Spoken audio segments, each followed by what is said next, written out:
L'histoire se déroule, et nous voyons une fille qui court dans la forêt. Elle dispose des casseroles et des poêles qui teintent dans les arbres lorsqu'elle entend quelqu'un approcher. Elle sort quelques sacs cachés d'une zone secrète que seule elle connaît. Elle fixe avec un regard émerveillé lorsqu'ils sont aspirés dans l'un des sacs. Elle attache tous les sacs à elle-même et y range divers objets. En sortant avec toutes ces marchandises, elle se dit à elle-même qu'elle a renoncé au bonheur il y a bien longtemps. Étant une enfant non désirée rejetée par ses parents, elle tente de tester la lame qu'elle tient, mais finit par tomber et rouler en arrière. Si seulement elle avait des compétences importantes comme courir ou se cacher. Mais bien sûr, rien de tout cela ne lui serait arrivé en premier lieu.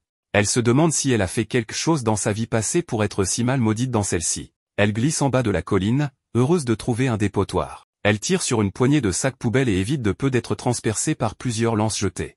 À l'intérieur d'un sac, elle est ravie de trouver une nouvelle veste, et une carte qui pourrait faciliter son voyage. Mais même avec une perspective positive, elle a des pensées intrusives pour lui rappeler qu'elle est juste une enfant non désirée vivant de déchets comme un vagabond.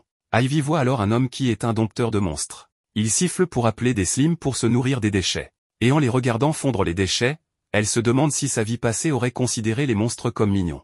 Ivy s'enfuit pour se cacher alors que l'homme s'approche de l'arrière de la benne. Elle fixe complètement effrayée, tandis que l'homme mentionne qu'il y a une prime sur la tête de cette petite fille, où le chef de son village la veut de retour morte ou vive. Elle fuit plus loin, ayant des nuits agitées. Et en traversant un marais, une forte bourrasque souffle et elle découvre des dizaines de slims sautant autour d'elle. Elle s'enfuit avec elle à sa poursuite. Elle arrive à la forêt et trébuche en arrière avec plus de slims apparaissant devant elle. Tombant d'une falaise, sa chute est amortie par les branches d'un grand arbre. Elle se soigne avec des potions, espérant que la chasse contre elle est terminée. Elle arrive ensuite à une belle source d'eau, où elle plonge pour se baigner. Ensuite, elle se coupe les cheveux et met des vêtements pour se déguiser en garçon. Fixant l'eau, prête à commencer sa nouvelle vie. Elle tombe sur un petit slim sur une feuille qu'elle trouve en fait mignonne. Puis, en consultant son compendium de monstres, il s'avère être extrêmement rare. Étant connue comme le slim la plus faible avec une existence désintégrante. Elle ne peut s'empêcher de se réjouir parce que le slim est aussi faible et inutile qu'elle. Enfin, quelqu'un à qui elle peut s'identifier.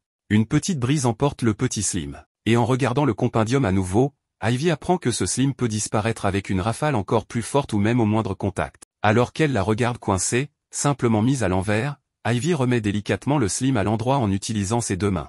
Et elle apprend du livre qu'il est probable que ce slim mourra en une seule journée, rendant le slim très triste. Ensuite, le vent fait voler une lame d'herbe qui renverse le slim faible et inutile. Et Ivy court après, la rattrapant à peine avant qu'elle ne tombe dans l'eau. Ivy passe ensuite du temps avec le slim autant que possible avant sa désintégration inévitable. Elle lui parle, mentionnant ses pensées sur le fait que les dieux ne sont pas justes.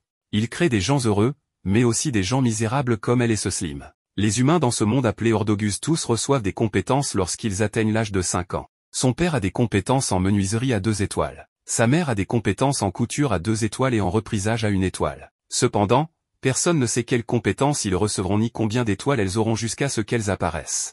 Mais l'avenir de chacun est décidé par ses compétences et le nombre d'étoiles. À l'âge de 5 ans, Ivy a reçu la compétence de domptage. C'est la capacité à apprivoiser des monstres et à les gagner à sa cause. Mais malheureusement, elle est née sans étoiles. Une dompteuse qui ne peut apprivoiser aucun monstre. Inutile et rejetée par la société et sa famille. Ils ont arrêté de lui donner de la nourriture et un toit où dormir. Elle s'est lentement retrouvée sans endroit où appartenir. Cependant, elle a quelque chose que les autres n'ont pas. Des souvenirs de sa vie passée. Apparemment, elle est une humaine réincarnée ici d'un monde différent. Mais la plupart des souvenirs sont flous et ne sont pas très utiles non plus.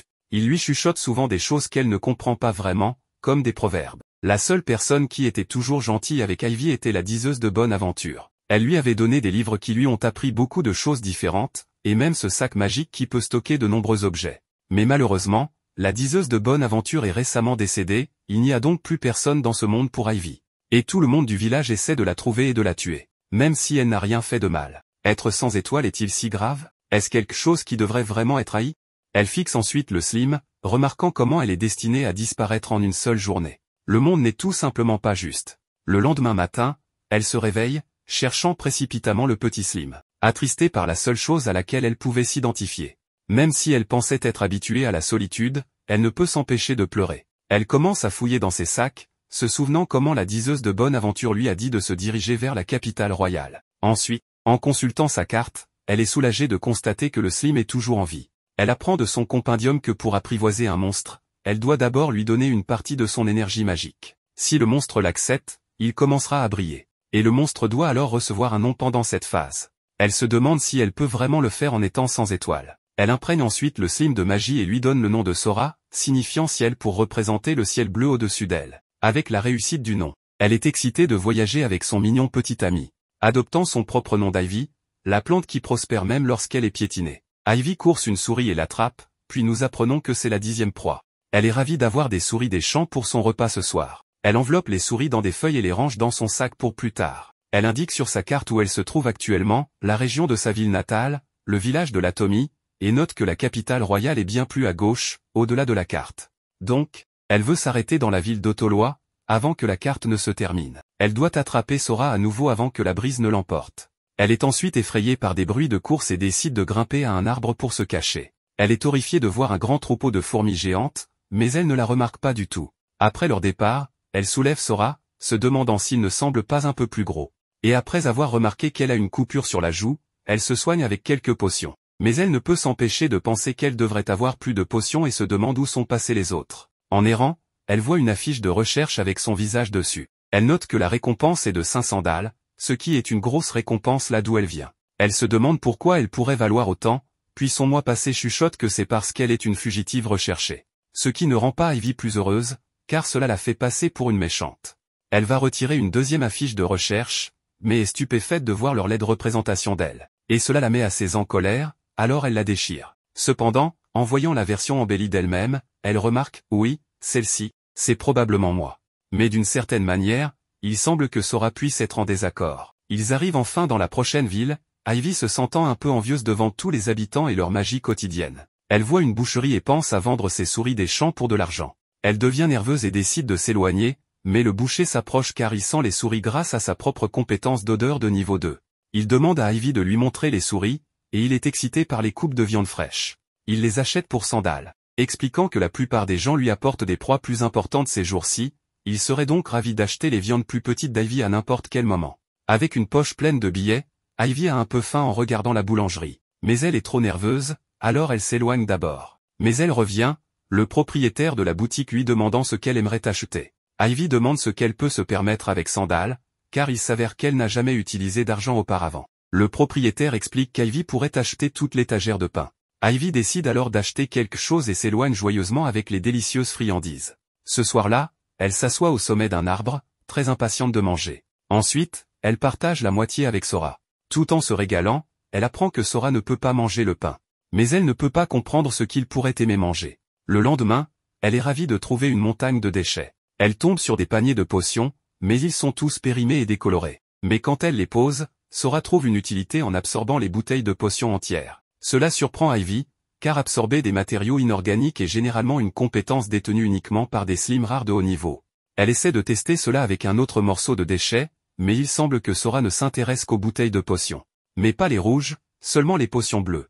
Ils continuent leur journée dans le village, Ivy apportant plus de viande de souris au boucher pour gagner de l'argent. Elle achète plus de pain pour se régaler. Et elle se baigne dans la rivière voisine. Alors qu'ils mangent leur repas pour la journée, Ivy souhaite pouvoir rester dans le village pour toujours. Les gens ici la traitent bien, contrairement aux souvenirs de son père qui l'a jetée comme les ordures auxquelles elle s'est de plus en plus attachée. Le lendemain, elle se dirige vers le village, et quand elle voit quelques aventuriers, elle pense à l'homme qui l'a chassée pour une prime et s'enfuit. Elle court devant le boucher, qui est impatient d'acheter des souris. Mais elle est effrayée de voir son affiche de recherche sur l'étal du magasin.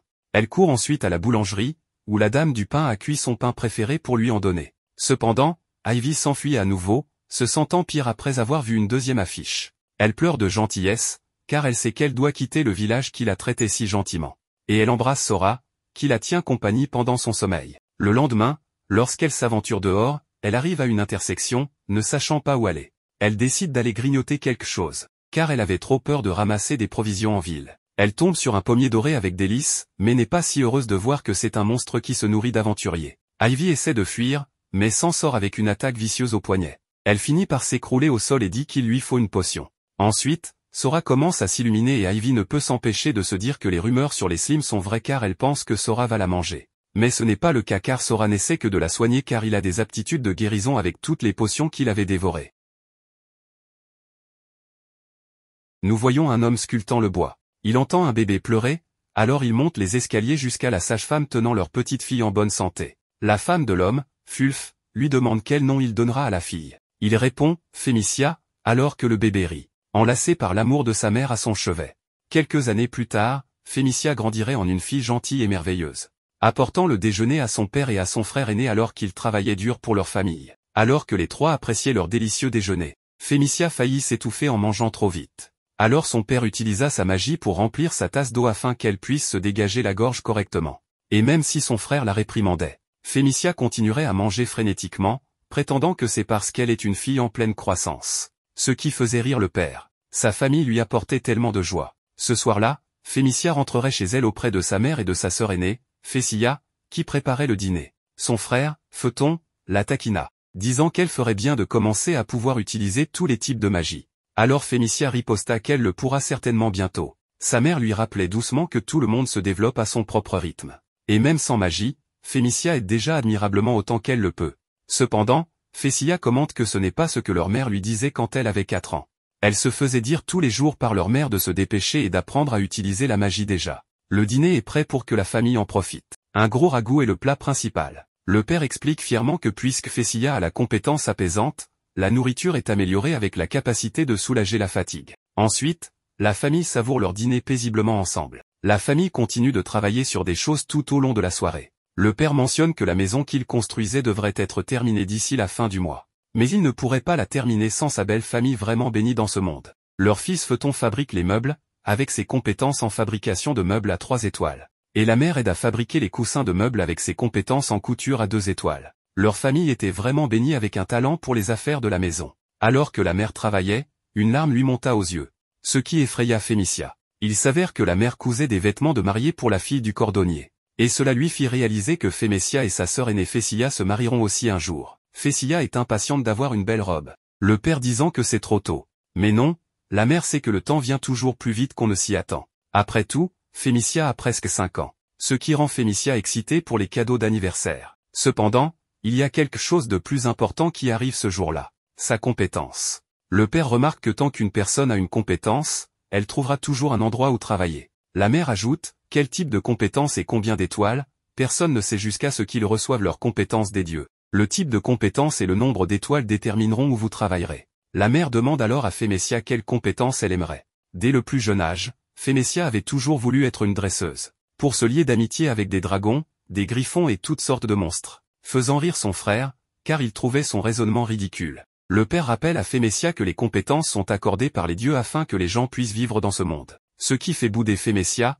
car il lui a dit que ce n'est pas non plus pour qu'elle se lie d'amitié avec des monstres. Cependant, il lui donne un cheval fabriqué avec ses compétences en menuiserie à 2 étoiles pour la réconforter. La famille entend frapper à la porte. Qui pourrait bien être là à cette heure? Il s'avère que c'est maîtresse Luba la diseuse de bonne aventure. Elle est venue parce qu'il est presque temps que Fémicia reçoive sa compétence. Elle est donc venue offrir une prière de bonne fortune. La diseuse de bonne aventure repense ensuite à quand Fémicia était beaucoup plus jeune. La mère était préoccupée, car Fémicia avait commencé à parler incroyablement bien dès l'âge de 2 ans.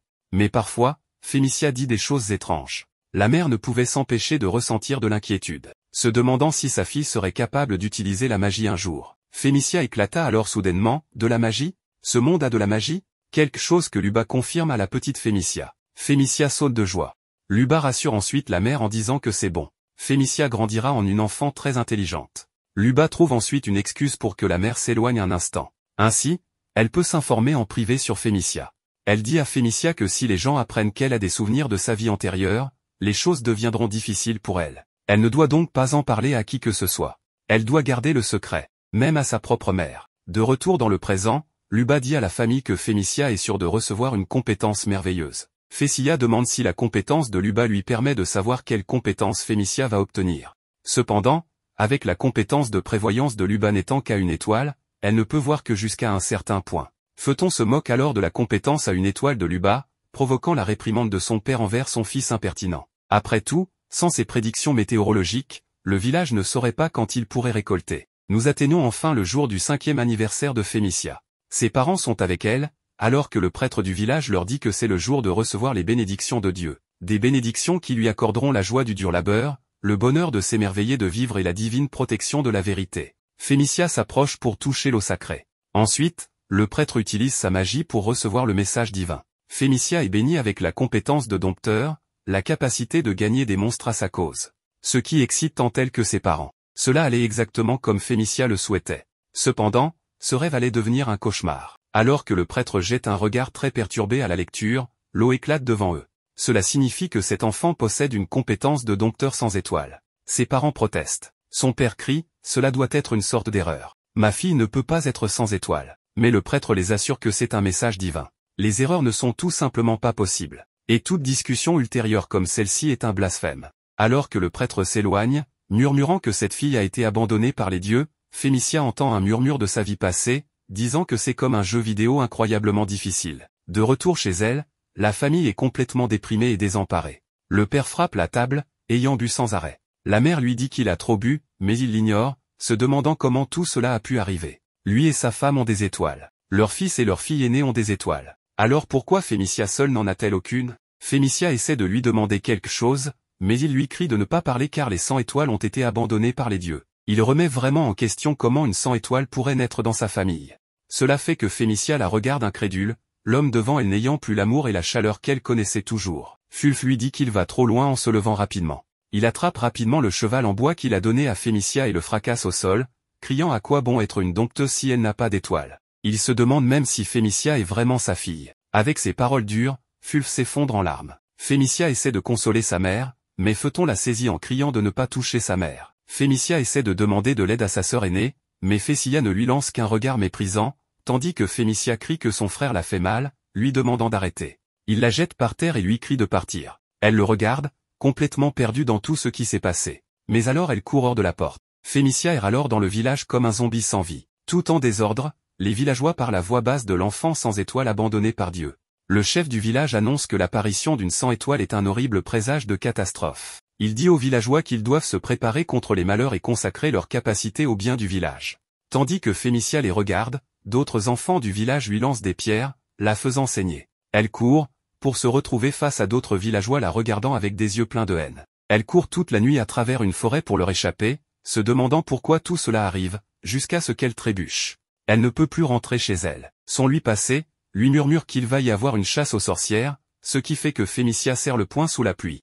Elle se dit à elle-même qu'elle n'est pas une sorcière. Alors qu'elle erre dans la pluie, déprimée et gelée, elle se dit qu'elle a aussi faim. Elle trouve des fruits et en mange autant qu'elle peut. Ensuite, elle trouve un abri contre la pluie. Mais elle frissonne toujours du froid détrempé. Elle casse une branche et essaie d'utiliser la magie pour la première fois pour faire un feu. Mais il s'éteint. En essayant de le rallumer une deuxième fois, elle s'évanouit soudainement.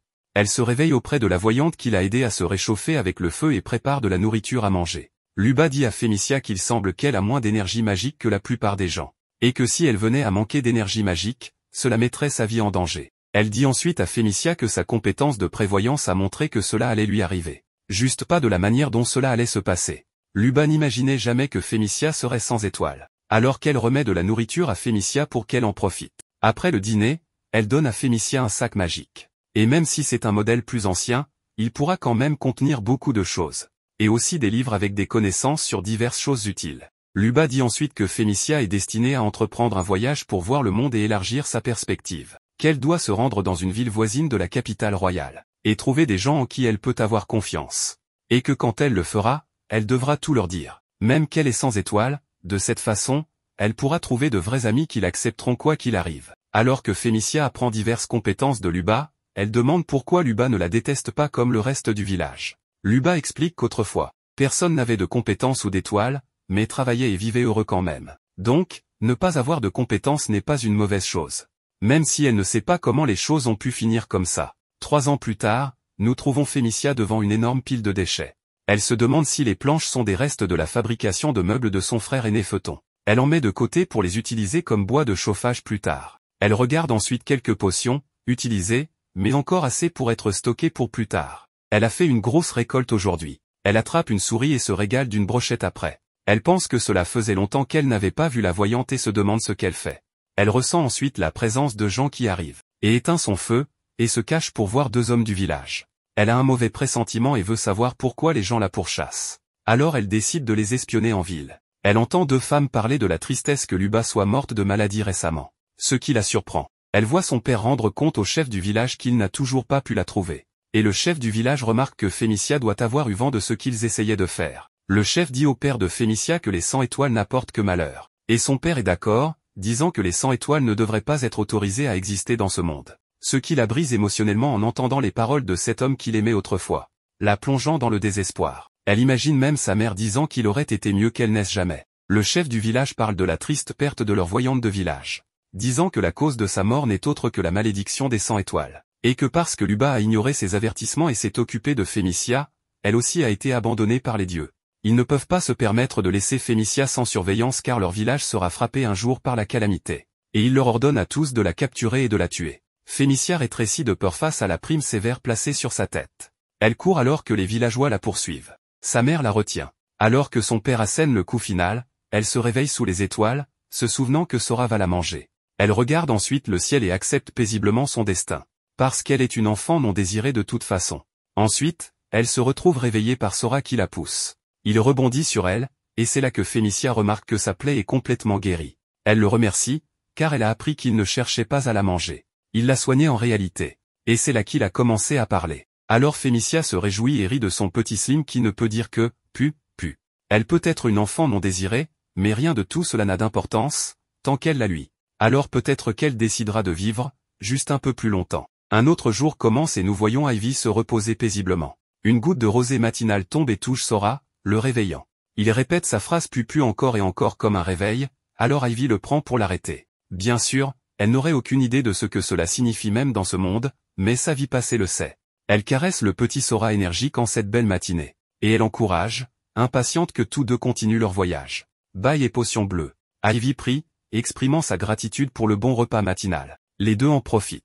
Mais Ivy est surprise de voir à quel point son petit Slim semble avoir maintenant d'énergie. Elle le serre fort et remarque à quel point il est plus robuste qu'auparavant. Est-ce vraiment le même Slim désintégrant qu'elle connaissait? Peut-être qu'il a grandi après avoir consommé toutes ces potions bleues. Eh bien, rien de tout cela n'a vraiment d'importance, tant qu'il est en bonne santé. Ivy commence à penser au prochain village qu'ils vont entrer. Elle est à court de viande depuis qu'elle a quitté le dernier village, elle devra donc chasser plus de souris à vendre. Mais sa vie passée lui dit que si elle cuisine toutes les souris qu'elle attrape, elle économisera en fait plus d'argent. Ce qui serait une bonne idée, sauf que l'odeur de la nourriture attirerait éventuellement les monstres. Donc, même avec un coût plus élevé, acheter de la viande séchée au magasin est plus sûr. Soudain, Sora continue de crier sa phrase encore et encore. Il a fini toutes ses potions et il en veut encore plus.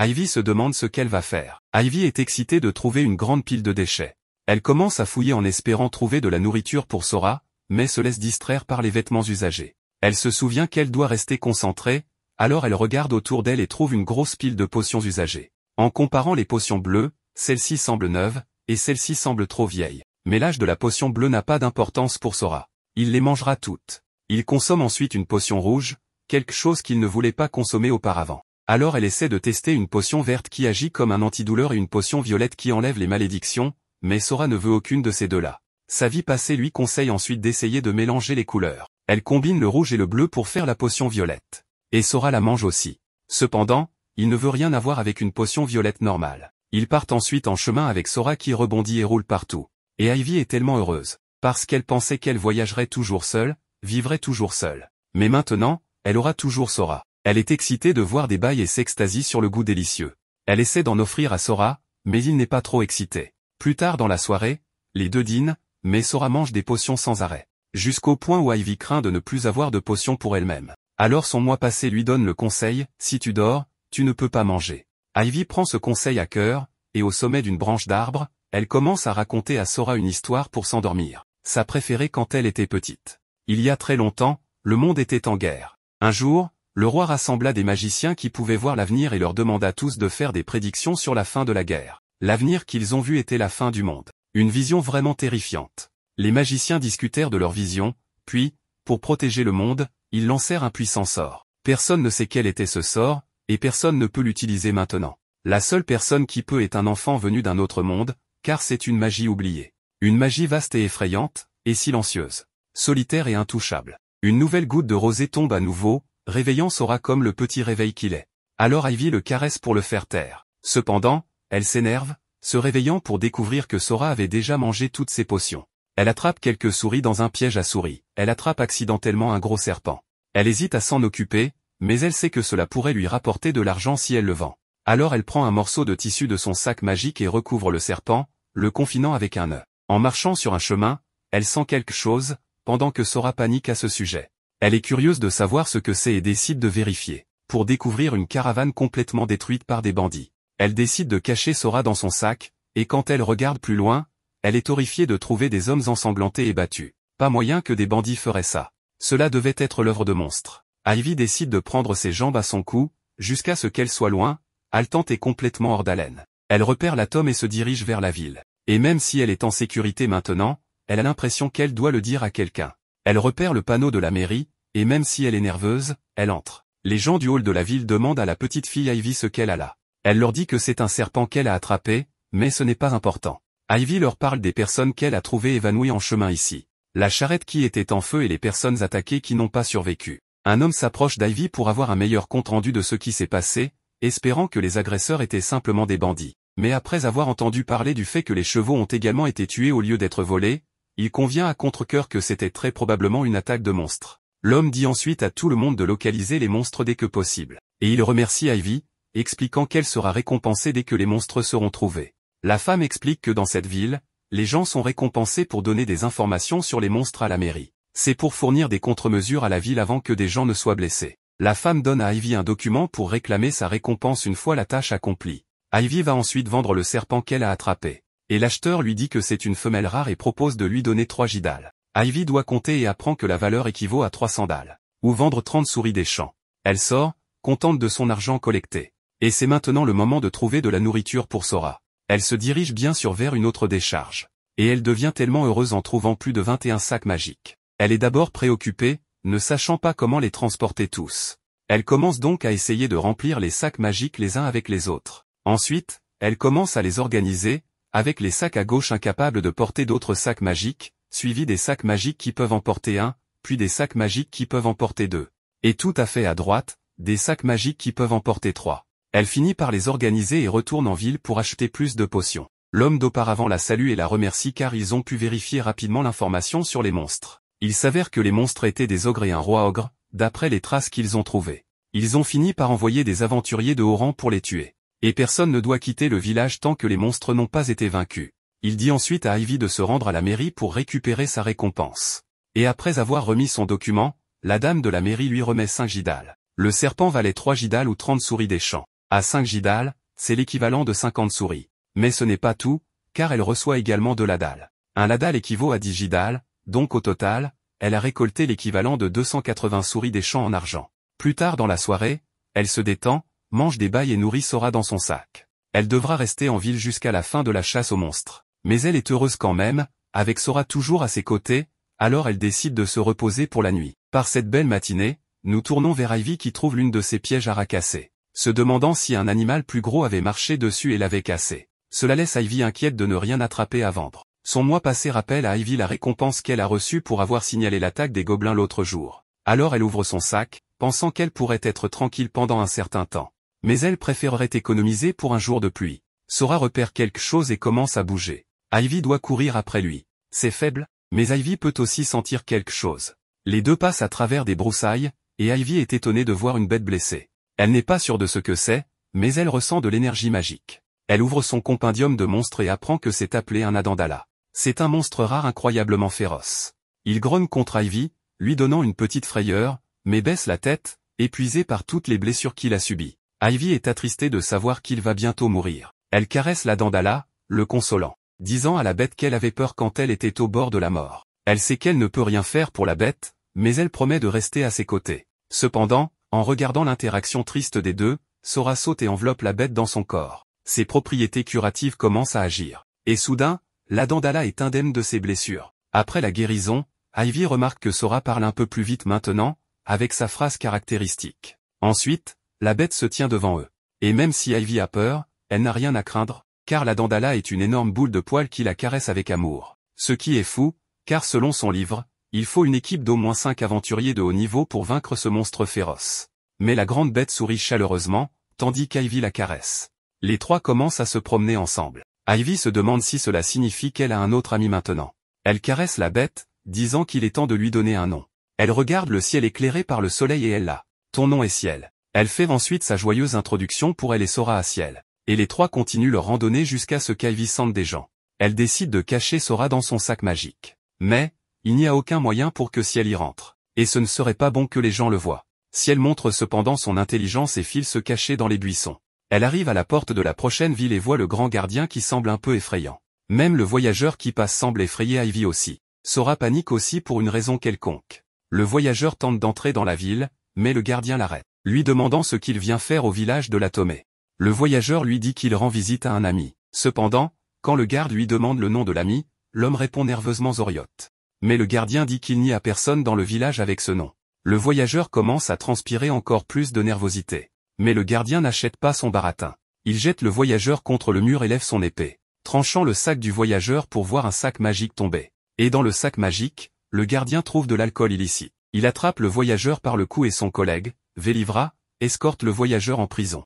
Ivy, réalisant maintenant que le voyageur était un homme mauvais, se demande si Sora le savait déjà d'une certaine manière. Et il répond avec son pu, comme pour confirmer. Ivy a toujours peur du gardien aux cheveux roux, se demandant si elle devrait juste renoncer à passer par le village de la Tomé. Mais elle sait que si le gardien la regarde, s'enfuir ne ferait que sembler suspect. Elle essaie de passer, mais panique quand elle est arrêtée. Le gardien n'a bien sûr jamais vu Ivy auparavant et veut savoir qui sont ses parents. Elle commence à répondre, seulement pour voir le regard redoutable du gardien la fixer, faisant blêmir son visage. Ivy remarque une menthe religieuse atterrir sur son épaule. Cependant, le regard était tout dans sa tête, car on voit qu'il a un air plus détendu. Elle mentionne l'insecte, ce qui fait paniquer un peu l'homme qui le chasse. Et il la remercie une fois qu'il est hors de son épaule. Elle essaie de s'éloigner, mais est à nouveau arrêtée. Parce que le gardien n'a pas fini de l'interroger. Elle lui dit qu'elle vient du village de la Tomie. Et le gardien est choqué d'entendre qu'elle vient de si loin. Mais apparemment, il a entendu dire que les choses sont assez difficiles à la Tomie en ce moment. Ivy n'a aucune idée de ce qu'il veut dire par là. Mais le gardien s'agenouille vers elle, assurant à Ivy qu'une fois qu'elle est à la Tomée, elle sera en sécurité. Et tant qu'elle devient une aventurière, elle peut gagner assez pour manger. Mais la seule chose à laquelle elle pense en s'éloignant, c'est ce qui est arrivé à son village natal. Elle regarde avec émerveillement l'activité de ce grand village. Elle se dirige vers le boucher pour négocier la vente de souris des champs et d'autres gibiers. Le boucher est d'accord, mais met en garde Ivy contre le fait qu'elle pourrait être attaquée par des monstres Nonochi si elle chasse seule. Et en quittant le boucher, Ivy se demande si Nonochi a réellement cassé ses pièges à souris des champs. Elle se dirige vers la zone des aventuriers pour y installer un espace de repos. Mais elle a peur encore une fois en voyant le grand superviseur de la garde. Le gardien dit à Ivy qu'elle sera en sécurité dans cette direction. Mais elle a besoin de ce permis, sinon elle ne sera pas autorisée à venir ici. Ivy installe ensuite une bâche de repos et s'écrase sur le sol agréable. Devant elle, il y a de plus grandes tentes, ce qui implique la présence d'aventuriers de niveau intermédiaire. Alors que dans sa zone, les tentes plus petites laissent entendre des aventuriers novices. En voyant les tentes, elle souhaite en avoir une, car elle aurait moins à se soucier de la météo. Et bien sûr, elle pourrait laisser sortir Sora du sac. Mais en y pensant, elle a toujours la récompense de l'information, n'est-ce pas? Ivy retourne en ville pour faire du shopping de tentes. Et elle trouve un magasin de tentes d'occasion. Elle se détourne en lisant l'enseigne du magasin et est effrayée de voir le garde de la ville lui demander si elle cherche une tente. Cependant, il est aussi un peu effrayé. Et l'autre garde, Velivra, le réprimande, disant de ne pas effrayer les enfants. Ivy leur dit qu'elle n'a pas de tente, le garde se demande si elle a été chassée de son village sans rien. Ensuite, Velivra souligne que les difficultés à la Tomée doivent être réelles. Le garde aux cheveux roux se présente enfin comme Octo. Il lui dit qu'il va emmener Ivy dans un autre magasin et commence à la traîner là-bas. Cependant, après que Velivra ait réprimandé Octo pour avoir été trop brutal, étant beaucoup plus grand que lui, il commence à s'excuser. Velivra confirme que son ami est dense, mais vraiment un homme au cœur bon. Alors il se dirige vers un autre magasin de tentes. Et lorsque le propriétaire apprend qu'Ivy est du village de la Tomie, il la prend en pitié. Elle demande ensuite le prix d'une tente et se demande si 5 Gidal serait suffisant, ce qui, si vous vous en souvenez tous, équivaut à vendre 50 souris des champs. Elle leur dit qu'elle a 2 ladals, soit l'équivalent de 200 souris des champs. Et tout le monde est choqué d'entendre que ce petit garçon a tellement d'argent. Alors Ivy explique que dans le dernier village, elle leur a donné un tuyau sur un monstre et a reçu cette récompense monétaire en pourboire. Et tout le monde la félicite pour sa chance. Le propriétaire propose ensuite ce modèle de tente léger, robuste et nouveau. Ensuite, Ivy marque sa tente avec le kanji de Sora. Le propriétaire lui remet ensuite un nouveau modèle de sac magique. Il est spécial, car chaque fois qu'Ivy en sort quelque chose, personne ne peut voir ce qui est à l'intérieur, ce qui donne une couche de sécurité supplémentaire à ses affaires. Elle dit ensuite ses adieux aux gardes, et commence la mise en place de sa merveilleuse nouvelle tente. Elle semble assez spacieuse pour la petite Ivy. Elle sort son petit Slim endormi et le réveille pour voir leur nouvelle tente. Ce qui le fait sauter de joie à l'idée de leurs nouvelles conditions de repos. Elle réfléchit aux nombreuses personnes qui ont été tellement gentilles avec elle pendant ses voyages. Et elle est heureuse d'avoir enfin pu obtenir quelque chose qu'elle ressent comme une maison à nouveau. Elle se demande si elle mérite vraiment toute la chance qu'elle a eue. Mais laisse les mots douloureux et le traitement de son village partir, pour dire à Sora qu'ils devraient célébrer leur nouvelle tente. Elle sort de sa tente, et un type à l'air dur d'un groupe d'aventuriers voit Ivy et montre un sourire malveillant. Le groupe s'approche d'elle, et le gros bonhomme l'accuse d'être une voleuse. Avec son copain disant, ouais, c'est en fait sa tante. Il l'accuse ensuite à voix haute de lui avoir volé sa tente et lui dit de la rendre. Ivy affirme qu'elle n'a pas volé. Elle l'a achetée elle-même, bien sûr. Mais le gros bonhomme traite Ivy de menteuse et lui dit qu'il est impossible qu'elle puisse acheter ça. Il saisit sa tenue pour la harceler. Et les femmes la traitent d'avoir une éducation terrible, d'être une menteuse. Ivy essaie de s'enfuir, et l'homme la saisit, et crie à Ivy qu'il va la tuer. Ce qui la fait pleurer. Cependant, le garde de la clairière vient demander ce qui ne va pas, leur disant que quiconque cause des problèmes sera condamné à une amende et expulsé. L'homme rude dit au garde qu'Ivy lui a volé sa tente, et qu'ils sont les victimes. Mais bien sûr, le garde demande où est leur preuve. L'aventurier suffisant dit alors de regarder l'enfant. Il est impossible que ce petit garçon puisse acheter une tente comme celle-ci. C'est juste du bon sens. Mais le garde vient et saisit la main de l'homme, libérant Ivy. Le garde lui dit que la tente appartient au petit garçon. Et même si les aventuriers essaient encore d'accuser Ivy, le garde confirme que c'est un article acheté chez le vieil homme Lag, et que le capitaine Octo et le vice-capitaine Vélivra de la garde du village de Latomé l'ont amené là, faisant reculer les aventuriers dans l'étonnement, car ils ont été attrapés. Le gars au bandana devient nerveux et dit « Oups, je me suis probablement trompé, ce n'est pas vraiment ma tante. » Ensuite, le garde dit aux aventuriers qu'il aimerait entendre leur histoire en détail, et leur dit qu'ils vont être détenus. Mais le chef essaie de le rassurer, ils avaient juste eu une mauvaise idée. Cependant, avec le garde qui craque ses articulations, c'est définitivement fini pour ces gars-là. Il leur dit que s'ils essaient de s'enfuir, il ne fera preuve d'aucune pitié. Les aventuriers essaient de se séparer, alors le garde siffle, appelant le reste de son équipe. Et maintenant, les aventuriers sont encerclés. Avec le garde principal maintenant le bandana aventurier au sol. Le chef du groupe d'aventuriers et l'une des filles s'enfuient, avec les gardes qui les poursuivent. Ensuite, le chef du garde de la clairière vérifie l'état d'Ivy, lui demandant si elle est blessée. Et Ivy le remercie de l'avoir sauvée. Il lui remet ensuite une potion, en guise de consolation pour avoir eu à faire face à une situation aussi effrayante. Et elle est excitée, car elle est étincelante, toute neuve. Tellement, que la réfraction de la lumière du soleil fait briller le bleu sur son visage. Le garde s'en va ensuite interroger les criminels. Et Ivy est heureuse de la tournure des événements. Plus tard dans la nuit, Ivy célèbre en entourant Sora de tonnes de potions. Alors qu'elle s'apprête à manger, elle se demande ce qui ne va pas, car Sora ne dévore pas les potions comme d'habitude. Mais quand elle réalise qu'il a les yeux rivés sur la nouvelle potion, elle lui dit non, car elle doit la garder pour elle-même. Il la regarde juste, agissant tout mignon. Puis commence à gémir parce qu'il la veut vraiment. Terminant leur nuit paisiblement, en se disputant pour savoir qui aura la potion. Un autre beau jour commence, et Ivy s'étire avec enthousiasme pour la journée à venir. Ensuite, elle regarde la petite Sora, qui est excitée à l'idée de chasser davantage. Elle dit au revoir au garde de la clairière en sortant. Et en sortant de la ville, il semble qu'un garde après l'autre salue Ivy par son nom. Et elle semble préoccupée par chacun, car elle n'avait jamais parlé à aucun de ces gars auparavant. Tout le monde semble savoir qui elle est. À l'extérieur de la ville, il semble qu'un monstre ait encore une fois détruit le piège de chasse d'Ivy. Elle sent alors une présence inhabituelle. C'est Ciel avec plusieurs lapins dans sa bouche. Il les pose sur le sol, ce qui amène Ivy à demander s'ils sont pour elle. Ciel grogne d'un ton affirmatif. Alors elle le remercie, et les deux s'étreignent avec amour. On dirait qu'il y a 9 lapins. Ivy est ravie de commencer à les préparer pour les vendre. Près d'un ruisseau, Ivy commence à travailler pendant que Ciel et Sora jouent. Elle transpire en préparant les petits sacs de viande. Ça a pris suffisamment de temps pour que Sora et Ciel s'endorment. Elle les réveille car elle doit toujours vendre la viande. En regardant Ciel, Ivy est surprise qu'il soit si docile et gentil, étant donné qu'il est censé être un monstre à Dandala rare et dangereux. Il revient pour plus de caresses, et après s'être dit au revoir pour le moment, Ciel grogne comme un chat ordinaire. En chemin de retour vers la ville, Ivy dit à Sora qu'il a l'air beaucoup plus fort maintenant. Avant, il avait l'air de pouvoir disparaître à tout moment, tout en sautant sur un bâton et en roulant, en devenant étourdi. Ce qui fait dire à Ivy que son côté maladroit n'a pas vraiment changé.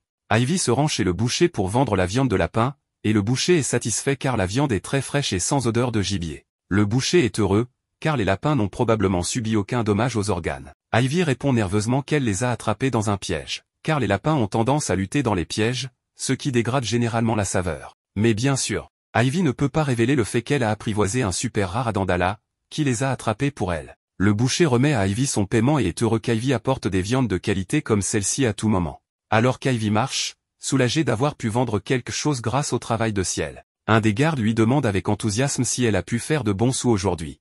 Un autre la salue, demandant si elle a affronté des monstres Nonoshi.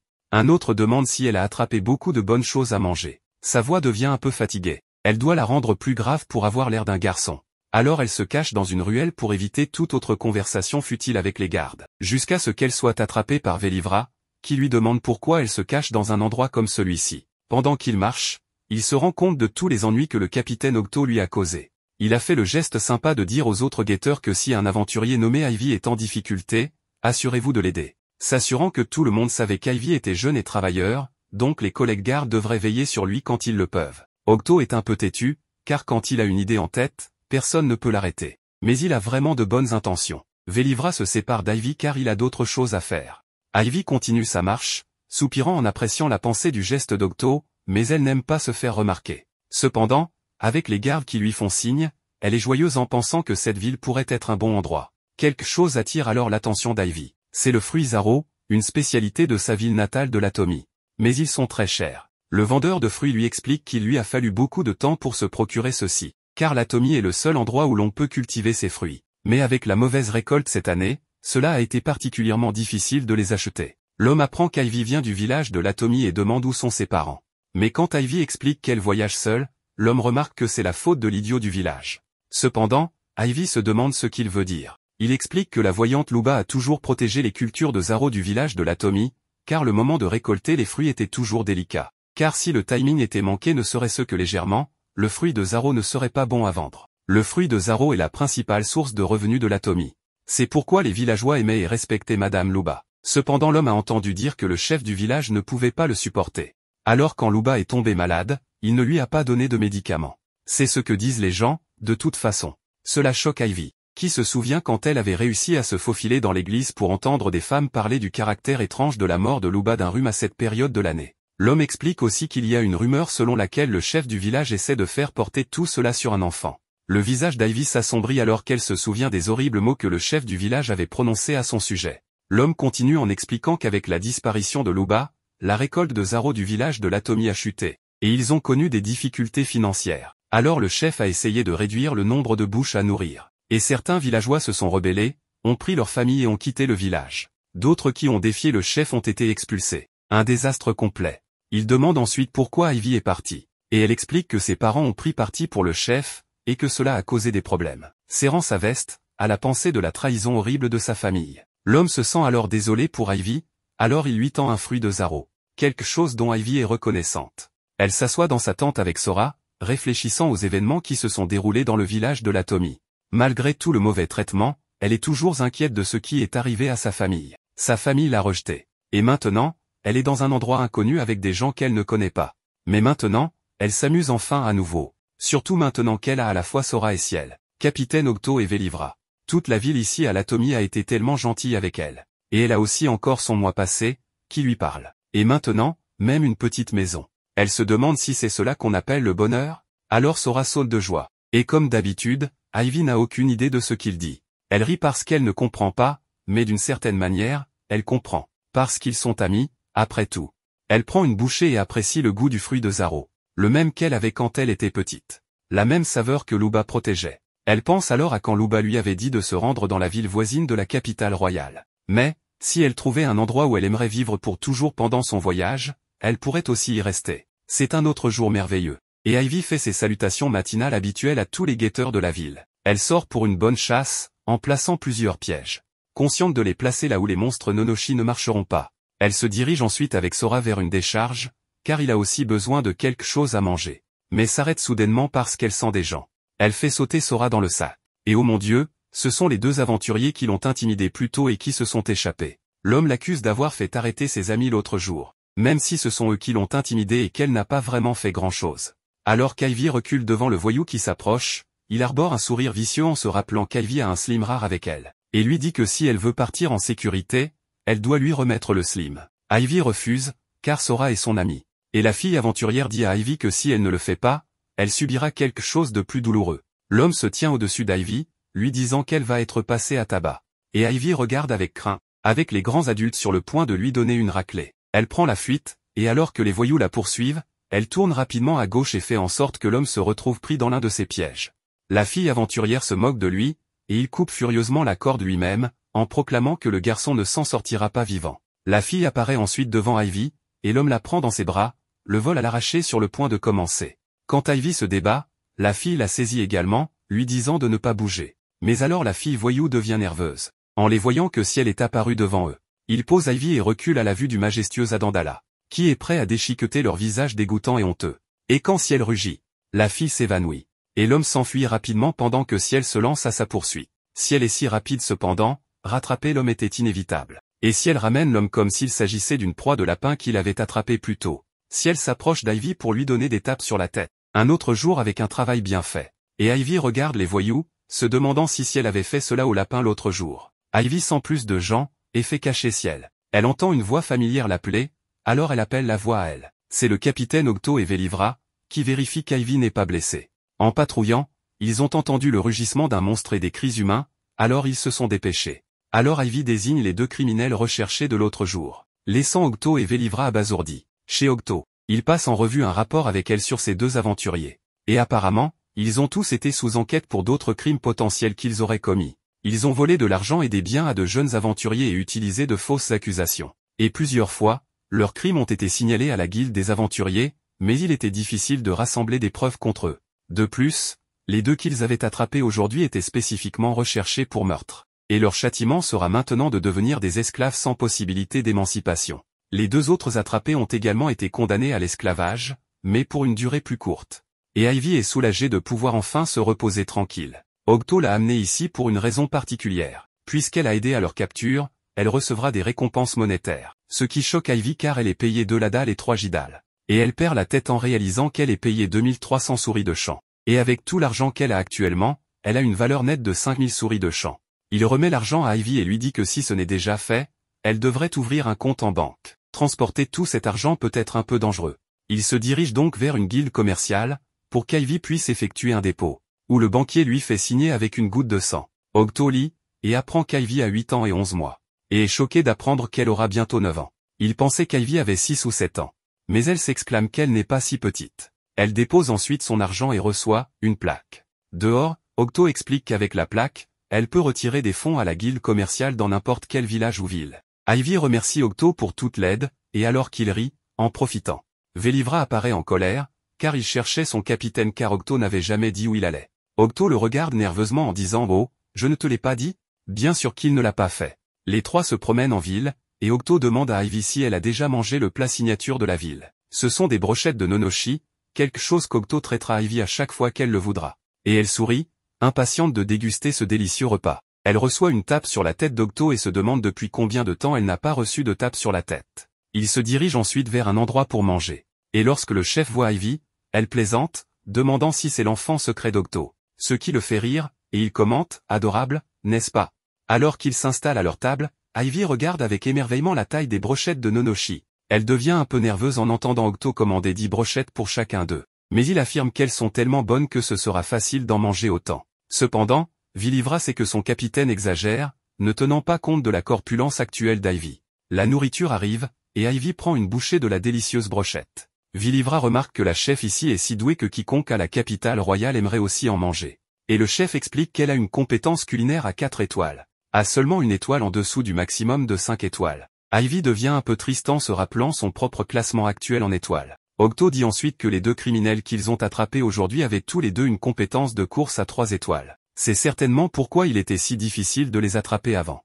Il demande ensuite quelle est la compétence actuelle d'Ivy, et Vélivra fait remarquer que si sa compétence correspond bien, elle pourrait rejoindre les gardes ici à l'avenir. Elle explique tristement qu'elle est une dresseuse, et Octo pense que c'est une compétence merveilleuse. Il lui demande ensuite combien d'étoiles elle a, et elle devient nerveuse, tremblant à l'idée de le mentionner. Octo et Vélivra pourraient avoir deviné qui elle est, ayant fui du village de l'Atomie. Alors Octo la caresse et dit parfois, même les gens avec beaucoup d'étoiles sont totalement inutiles. Ces voyous d'aujourd'hui en sont un bel exemple de fléau de la société. Vélivra est d'accord, car de nombreuses personnes avec des étoiles ne parviennent toujours pas à utiliser leurs compétences correctement et finissent par prendre le mauvais chemin dans la vie. C'est le travail des gardes de garder de telles personnes sous contrôle. Ivy regarde surpris, alors qu'Octo fait remarquer qu'il y a beaucoup de personnes avec une seule étoile qui sont dignes de louanges. Et qu'Ivy devrait être fière de tout ce qu'elle a accompli. À la fin de la soirée, ils se saluent. Elle réfléchit à la façon dont elle n'a même pas une étoile. Et le lendemain, elle dit au revoir aux deux. Alors qu'elle prévoit de continuer à tenir sa promesse à Luba de se rendre à la ville à côté de la capitale royale. Octo dit que où qu'elle aille, elle peut mentionner son nom. De cette façon, elle pourra passer plus facilement. Ils lui disent de revenir quand elle veut. Vylivra dit à Octo le rapport qu'il a reçu du village de l'Atomie sur tous les enfants d'une étoile, Ivy ne figurant pas sur la liste. Le seul qui s'était enfui étant une fillette de 8 ans sans étoile. Et Octo se gratte la tête sachant qu'il n'a malheureusement pas gagné suffisamment la confiance d'Ivy pour qu'elle leur dise la vérité. Ils comprennent tous deux combien les événements à l'Atomie ont dû profondément blesser son cœur, et espèrent qu'un jour, Ivy sera prête à s'ouvrir à eux deux. Encore une merveilleuse journée, avec Sora qui saute de joie, alors qu'Ivy court après lui. Mais il semble d'une certaine manière plus rapide que jamais. Après avoir trouvé un endroit pour se reposer, Ivy finit enfin par s'asseoir pour boire un verre. Et Sora vient sautiller de joie, tellement plein d'énergie. Que va-t-elle bien pouvoir faire avec lui? La vie passée d'Ivy révèle que Sora a dû évoluer davantage après avoir guéri les blessures de ciel. Mais elle ne sait pas vraiment ce que cela signifie. Sora repère quelque chose et Ivy doit encore courir après lui. Et il découvre des plans de Yamamo qui ont tous été déterrés. Et Ivy devient un peu nerveuse, se demandant à quel point les monstres Nonoshi sont grands. Elle tombe au sol à la pensée de fuir les dangereux sangliers. Les buissons bruissent derrière elle, augmentant la frayeur. Mais c'est Ciel qui surgit, la puissante bête à Dandala qui semble maintenant juste être un gros nuage de poils quand Ivy joue avec elle. Ivy ne se lasse tout simplement pas de ces précieux monstres. La nuit tombe, et Ivy déguste quelques délicieuses brochettes de lapin au feu de camp. Elle remercie Ciel, car elle en avait tellement attrapé pour elle. Et elle rit en voyant Sora savourer aussi son dîner. Elle pense à se réveiller tôt demain pour vérifier les pièges à souris dans le champ. Mais tout n'est pas en paix avec un être mystérieux qui l'observe depuis les ombres. Elle vérifie ses pièges, mais un par un, il ne semble pas y avoir une seule souris attrapée.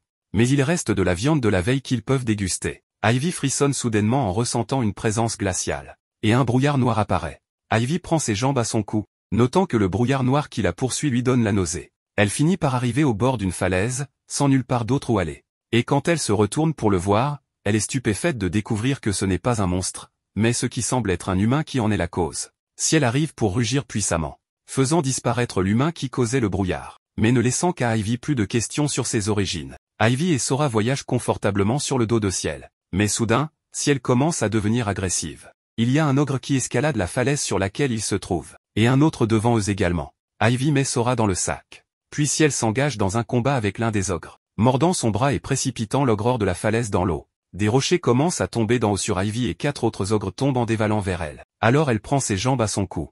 Elle arrive dans une forêt stérile, regardant avec horreur pourquoi il y a tant de poupées de paille accrochées parmi les arbres. Mais elle ne peut pas rester longtemps, car les ogres se rapprochent. Elle court plus loin mais déclenche un piège, donnant aux ogres l'occasion de l'encercler. L'un des ogres saute pour attaquer, mais soudainement le feu le propulse loin. Un homme entre en scène en créant une tornade enflammée, avec le feu qui se propage et qui cuit les ogres vivants.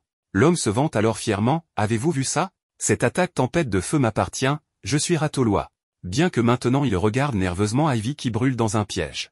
Il est surpris de voir un enfant coincé là-haut. Puis un archer réprimande Ratoloa, disant qu'il doit apprendre à se retenir. Alors qu'il coupe le filet de piège d'Ivy, elle commence à crier alors qu'elle chute mais Ratoloa arrive à la rattraper. Il lui demande pourquoi elle est là. Mais elle n'a pas le temps de répondre qu'un ogre brandit sa massue au-dessus d'eux. Il s'échappe, atterrissant sur de gros slimes rebondissants. Appelée par l'ami de Ratoloa, Mira. Alors qu'elle reprend ses slimes, elle dit, elle ne s'attendrait pas à moins de l'épée flamboyante, des escouades de suppression, en parlant de Ratoloa. Et leurs deux amis abattent les ogres derrière eux. Ratoloa était juste un peu surpris par Ivy, c'est tout. Un autre ogre s'apprête à frapper. Mais il est abattu par les flèches de celui que nous connaissons maintenant sous le nom de Shifal. Shifal réprimande Ratoloa pour avoir posé des pièges, puisqu'ils n'ont même pas attrapé les ogres. Mais Ratoloa se défend, disant eh bien, nous nous en sommes débarrassés en toute sécurité de toute façon.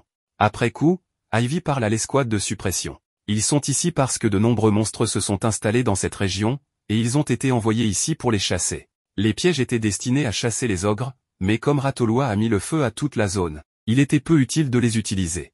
Il s'inquiète de savoir si Ivy est blessée. Donc, en imitant la voix d'un garçon, elle répond « Eh non monsieur, je vais bien. Merci beaucoup de m'avoir sauvé. » Elle ne sait pas comment se référer au groupe, alors Ratoloa lui dit qu'ils sont un groupe d'aventuriers connus sous le nom de l'Ordre du Feu. L'homme aux cheveux blancs et à la grande épée est leur chef Sezelk.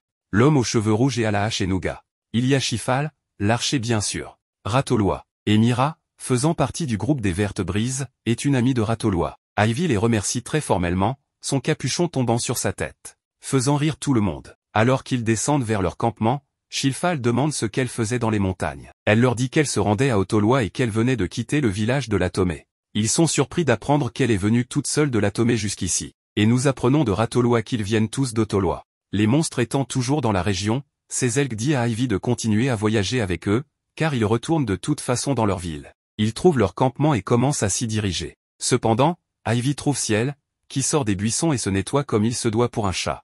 Ivy est heureuse de voir Ciel au début, mais elle craint que si quelqu'un trouve Ciel maintenant, elle ne soit probablement chassée. Ivy met en garde Ciel de se cacher, mais cela ressemble plus à un jeu de charade. Ciel se contente de regarder, car je suis assez sûr qu'elle ne comprend pas du tout. Elle finit par s'en aller, et Ivy part avec le groupe de l'Ordre du Feu. De retour à leur campement, de nombreux autres aventuriers se reposent également ici. Donc, le campement est devenu beaucoup plus grand. Ils ont mis un répulsif à monstre autour du périmètre, donc il n'y a pas de crainte d'être attaqué. Devant la tente du groupe de l'Ordre du Feu, Sezelg dit à Ivy qu'elle peut installer sa tente à côté de la leur. Le groupe se rend ensuite à leur réunion, laissant Ratolwa derrière lui, qui semble assez nerveux. Ratolwa est nerveux car c'est à lui de cuisiner ce soir. Mais il est mauvais en cuisine apparemment. Peu importe à quel point il essaie. Les gens disent toujours que sa nourriture a un goût étrange ou qu'elle est trop giboyeuse. Et maintenant, il a trop peur de cuisiner. Ivy demande quel plat il prépare habituellement. Malgré son apparence, Ratolwa a des compétences d'attaque flamme à 3 étoiles. Alors il grille, et rôtit, tout en carbonisant tout ce qui se trouve à portée. Puis il assaisonne avec du sel et du poivre. Cela ne fait étrangement qu'inquiéter Ivy encore plus à propos de sa cuisine. Mais elle est heureuse de l'aider à cuisiner. Elle saupoudre la viande de lapin sauvage avec des herbes pour enlever le goût giboyeux. Et frotte un peu de sel pour l'assaisonnement. Puis elle coupe la viande en morceaux de bouchée pour les saisir uniformément. Et ajoute des légumes hachés pour les mijoter dans une marmite avec la viande, ajoutant plus d'herbes ici pour l'arôme et la saveur. Ensuite, avec cette viande moue, elle ajoute des herbes légèrement épicées. Et la fait frire jusqu'à ce qu'elle prenne une belle couleur brune. Laissez Ratolwa émerveillé par l'habileté culinaire d'Ivy. Le dîner est prêt et les gars de l'Ordre du Feu admirent la nourriture. Et s'assoient pour en profiter. Dès la première bouchée, ils commencent à pleurer, rendant Ivy nerveuse que la nourriture ne leur plaise pas. Mais non, ils pleuraient de joie devant sa grandeur. Même avec du lapin sauvage, il n'y a pas une once de gibier. Et un arôme magnifique. Ivy sait que la nourriture cuite avec des feuilles qui sentent bon à haute température aide à enlever le goût giboyeux de la viande. Et se demande si les gens d'ici ne le savent pas. Mira revient, prête à savourer le repas préparé par Ivy. Et rougit du goût délicieux. Nougat manque de s'étouffer en mangeant trop vite. Shilfal était inquiet de laisser Ratolwa gérer le dîner ce soir. Mais attendez, est-ce qu'elle a fait toute la cuisine? Ratolwa tente nerveusement de se défendre. Mais Ivy le couvre, disant qu'ils l'ont fait ensemble. Avec son habileté à ajuster la chaleur, Ivy a pu bien cuisiner. Et pour détourner leur attention, il montre son habileté magistrale en magie du feu, et tout le monde apprécie le spectacle pyrotechnique. Elle note que s'ils avaient une variété de métaux, les flammes pourraient avoir une couleur encore plus belle. Alors Mira sort des morceaux d'équipement cassés, et Ivy les attache en un pétard pour que Ratolwa puisse le tirer. Et quand il l'allume, une variété de couleurs éclate au-dessus du campement. Un merveilleux spectacle inédit dans ce monde. Plus tard dans la nuit, alors qu'Ivy fait la vaisselle, Sezelg vient lui dire de faire une pause, puisqu'Ivy a cuisiné pour eux tous. Cependant, elle les supplie de la laisser nettoyer, en remerciement de l'avoir sauvée et escortée jusqu'à leur camp. Sezelg dit d'accord, mais il veut nettoyer avec elle. Et Ratolwa tombe, parce qu'Ivy est si adorable et sincère. Elle est vraiment un amour. Ratolwa cajole Ivy parce qu'il a toujours voulu un petit frère comme lui. Et le reste du groupe vient le frapper. Ivy rentre dans sa tente, offrant aux dormeurs Sora quelques potions bleues à manger. Il est joyeux, mais elle le fait taire parce que les gens dorment. Après qu'il se soit endormi, nous voyons Ivy se peigner les cheveux, et elle réfléchit à la journée. Elle est heureuse que le groupe d'aventuriers qu'elle a rencontré soit composé de bonnes personnes. Avec les lumières éteintes, nous voyons Shilfal attristé que la petite Ivy ait voyagé jusqu'ici tout seul. Nougat pense qu'Ivy est trop maigre, et ne doit pas bien manger. Sezelg pense qu'Ivy est trop consciente des autres, parce qu'Ivy a eu un regard anxieux, quand on lui a dit de se reposer. Et avec le bonheur qu'Ivy a exprimé quand on lui a permis de nettoyer, on dirait qu'Ivy a dans sa tête que s'il n'est pas utile, il sera mis de côté. Et Ratolwa est allongé dans son lit en entendant tout ça, alors qu'il mâche ses idées. Mais la nuit se termine avec Ivy et Sora reposant paisiblement. C'est un autre superbe matin pour Ivy, qui s'est reposée paisiblement au camp de l'épée flamboyante, se rendant maintenant pour sa course habituelle aux ordures, découvrant quelques potions potentielles pour le petit déjeuner de Sora. Alors qu'elle est là, des limaces passent pour dissoudre une partie des déchets, ce qui signifie qu'il y a un autre dompteur de monstres ici. Il s'agit de Mira, qui commande ses limaces Lastal et Lidel pour continuer à se débarrasser des ordures. Apparemment, ce sont des limaces rares qui ont la capacité de consommer des épées. Et ceux qui contrôlent des limaces rares jouissent d'un statut social élevé, ce qui signifie que Mira a beaucoup de relations. Ivy demande à Mira si elle a déjà vu une limace mal formée, mais elle n'en a jamais vu, car c'est extrêmement rare. Si on arrivait à en attraper une, elle pourrait facilement être vendue pour une grosse somme. Soudain, Ivy ressent une présence qui la rend malade, la même qu'elle a ressentie quand elle était poursuivie par le vent sombre. Mira essaie de lui demander ce qui ne va pas, mais avant qu'Ivy puisse expliquer, Ratoloa arrive, avec d'autres aventuriers pour décharger leurs déchets. Il s'avère que les ogres étaient difficiles à gérer, donc ils ont plein d'armes usées qu'ils ont besoin que Mira élimine. De plus, avec les ogres complètement éliminés, le groupe retourne maintenant à Otoloa. Ils célèbrent le soir avec des boissons et Ivy leur sert des brochettes. Et aussi une délicieuse soupe de viande de coco. Tout le groupe est impressionné par les différentes techniques de cuisine qu'Ivy a accumulées. Alors qu'ils s'amusent, Ivy s'inquiète pour Ciel, car le groupe a dit qu'ils avaient éliminé tous les monstres. Mais son moi passé la rassure en disant que s'il se battait contre son Adandala, il y aurait un grand remue-ménage et tout le monde le saurait immédiatement. Et elle a raison, Ciel baille loin du camp.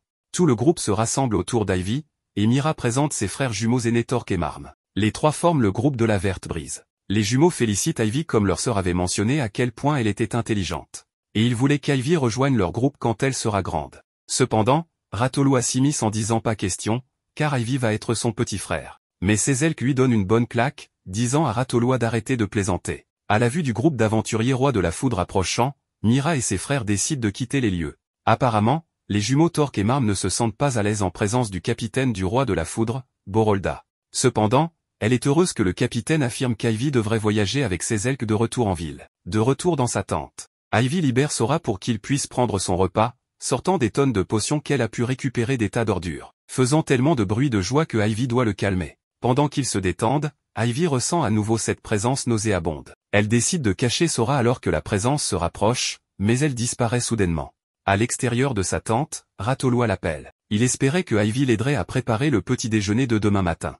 Cependant, alors qu'il s'en va, elle reste méfiante à l'égard de cette étrange présence qu'elle a ressentie. Elle rentre à l'intérieur et se demande si Ratoloa pourrait potentiellement en être la source. Sora essaie d'expliquer, mais c'est futile car Ivy ne comprend pas. Elle se demande si des dresseurs comme Mira, avec des étoiles, pourraient comprendre ce qu'il dit. Il commence à vibrer de manière statique, rappelant à Ivy comment il tremblait à ces moments où il passait devant le type avec l'alcool illégal et le gang de meurtriers. Elle décide de demander à Sora à propos de Ratoloa, Sezelk, Nougat et Chifal, et Sora répond joyeusement. Cependant, en entendant parler de Mira de la Verte Brise, il commence à trembler de peur, indiquant qu'elle doit être la source de cette aura nauséabonde. À la porte du village d'Otoloa, le garde essaie de vérifier l'identité d'Ivy avec son nom et le village d'origine. Cependant, en prouvant que le capitaine Octo de l'Atome est son garant en utilisant sa tablette bancaire, elle obtient la permission en signant simplement son nom.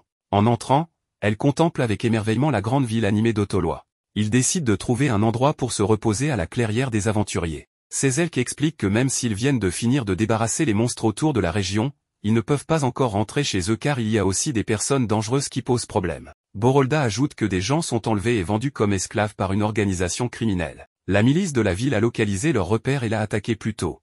Mais il semble que l'information ait été divulguée et le repère complètement déserté. Sezelk est profondément en colère de savoir que des gens sont enlevés. Mais il n'y a eu aucun signalement de personnage suspect.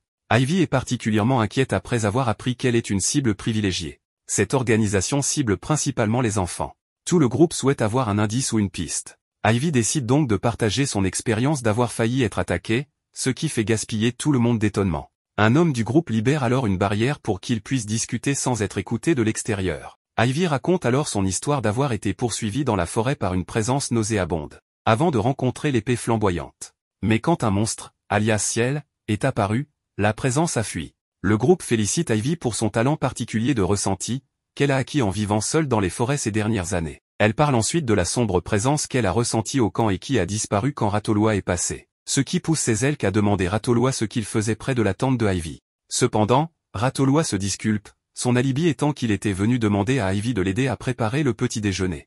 Et Nougat soupçonne que l'apparition de Ratoloa a fait fuir celui avec la présence sombre. Elle commence à expliquer que le véritable coupable est Mira. Mais lorsqu'on lui demande des preuves, elle se souvient que Mira a dit qu'une telle limace rare pourrait être vendue à un prix élevé. Et le groupe d'aventuriers qui avait essayé de lui voler Sora. Elle ne supporte pas l'idée que plus de gens viennent après Sora. Alors, au lieu d'élaborer davantage, Ivy leur dit d'oublier ce qu'elle a dit. La nuit tombe, et dans sa tente, Ivy ne sait pas quoi faire, car elle ne peut pas simplement parler de lui aux gens. Sora acquiesce simplement avec son constant pu, faisant douter Ivy s'il essaie de dire que c'est bon si elle leur parle de lui.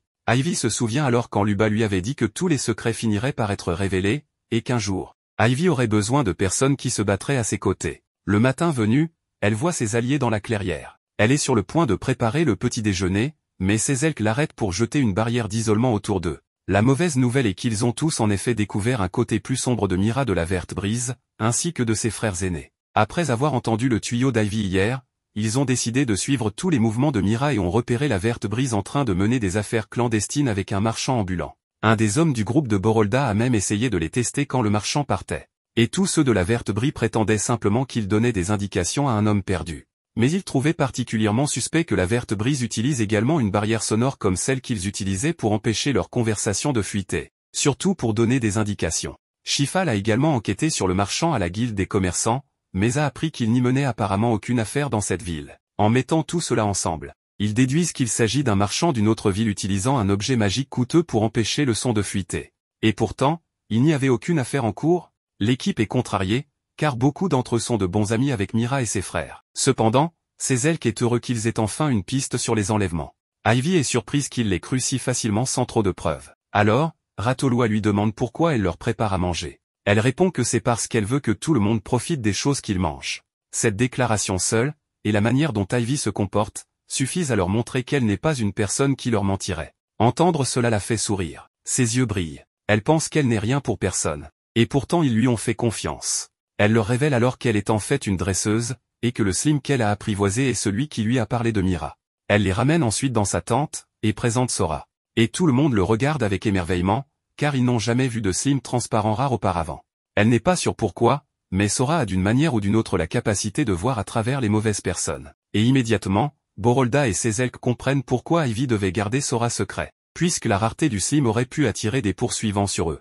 Donc, tout le monde dans le groupe promet de le garder secret. L'un des hommes nommé Rick Belt commence à caresser le mignon slim. Et Ratoloa se vante d'Ivy, chantant les louanges d'Ivy parce qu'il l'a trouvé en premier. Apparemment, les slims transparents ne sont entendus que dans les légendes et les histoires. Pendant que Rick Belt continue de caresser Sora avec sa tête, il devient ennuyant pour lui alors Shifal le tire de là avant de lui en mettre une. Après s'être remis de sa raclée, Rick Belt décide de tester la capacité de Sora à voir à travers le mal. Il se présente comme étant Ratoloa de l'épée flamboyante. Ce qui fait paniquer Sora comme toutes les autres fois où il avait rencontré des malfaiteurs. Mais ils ont déjà mentionné son nom, donc il pourrait simplement ne pas aimer Rick Belt à cause des caresses excessives. L'homme aux cheveux blonds essaie ensuite, prétendant s'appeler Mark Rick. Bien sûr, cela provoque bien évidemment une crise chez Sora lorsque nous apprenons que son nom est en réalité Lokrik. Mark Rick est en réalité le type chauve au-dessus de lui, qui a secrètement bu toute l'alcool de Shifal la nuit dernière. Quelque chose que Sora confirme être vrai. Cependant, Shifal n'est pas content de son alcool disparu. Jetant un regard mauvais à Mark Rick, il le poursuit et lui en met une. Alors que le groupe mange son repas sous une barrière, Sezelk remarque qu'il n'aurait jamais pensé que les traîtres seraient du groupe. Borolda ajoute alors que cela a du sens, car ils n'ont jamais pu trouver de piste sur l'organisation des enlèvements. Les ennemis se cachaient sous leur nez tout ce temps. Mais maintenant que Mira, Torque et Marm sont les traîtres, cela facilitera l'élimination du reste des méchants. Ivy est d'accord d'un ton attristé. Ce qui amène Ratoloa à demander si c'est difficile pour Ivy de penser à Mira comme à une mauvaise personne. Et il a raison. Apparemment, il connaît Mira depuis qu'ils sont enfants. Pour Rick Belt, Marm est aussi un bon ami à lui. C'est pourquoi il veut l'arrêter de ses propres mains. Personne n'est heureux de devoir retenir leurs amis. Borolda explique ensuite que les incidents d'enlèvement ont commencé il y a environ 10 ans. Les gens pensaient que les enfants disparaissaient parce qu'ils étaient victimes de monstres. Mais il y a 7 ans, le groupe de Borolda et Sezelk a découvert l'existence de l'organisation clandestine, lorsqu'ils avaient pris en charge certaines des victimes qui avaient réussi à s'échapper. Ivy conclut alors qu'il doit y avoir d'autres traîtres dans l'organisation, faisant sursauter tout le monde. Si l'organisation existe depuis si longtemps, il doit y avoir plus qu'une seule équipe de traîtres. Sezelk est d'accord, évoquant à nouveau ce moment où ils avaient attaqué le repère des criminels pour ne trouver personne. Sachant qu'il n'y avait qu'une poignée de personnes en dehors des Vertes Brises qui auraient pu divulguer leur plan. Un problème plus grave est que la promotion des Vertes Brises a été soutenue par un membre de la noblesse. C'est pourquoi le groupe de Borolda leur faisait confiance. Ce n'est pas habituel, car la plupart des nobles méprisent en fait les aventuriers. Alors pourquoi promouvoir des aventuriers auprès d'autres groupes d'aventuriers de haut rang? Le gang est alors agacé, car il n'arrivait pas à comprendre à quel point il était évident que ce noble particulier était impliqué. Quelque chose qu'un enfant de 7 ans aurait pu comprendre. Mais Ivy commence à se plaindre en entendant cela. Même si elle ne le semble pas, elle a 9 ans. Son anniversaire est à la fin du 8e mois, et elle vient de fêter ses 9 ans aujourd'hui.